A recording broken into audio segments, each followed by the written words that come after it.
الرحمن الرحيم قلبت وعرابدي أوريسي يعني كم مرة وضدي عصبي كلبيد يلا سعنود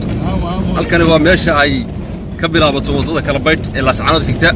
marka waa carabadii horeysay insha Allah waxaan jecelahay in wadadan dhaqso hawl gasho oo ay noqoto wadadii lagu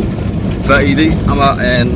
ay ka faa'iideen dhammaan ummadda ku nool koonfurta ama hawdka la Sacanood ilaa iyo xuduudda Itoobiya marka waa safarkii horeeyay aan anigu ku carabo ku mar awal waa ka soo mari jiray kaliya laakiin galabta waan sii socdaa oo Kalabayd waan socdaa بسم الله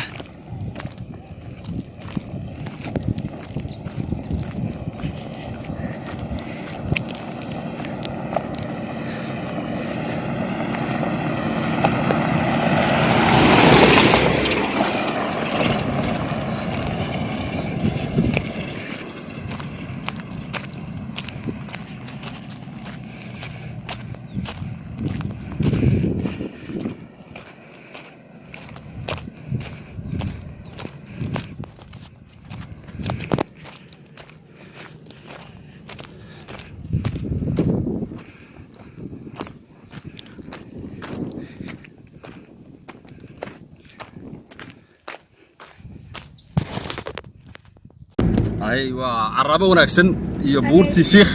شيخ ذي كلبيد أبورتي شيخ كلبيد هي كلب لاسعانود كلبيد هذا أول حاجة سنوجد جتني لاسعانود لكن قلبت حاجة كلبيد بنص عنا سفر كوا كلبيد سنة هاي ما شاء الله نبتقلي إنه إن شاء الله كنت جينا مقالة دي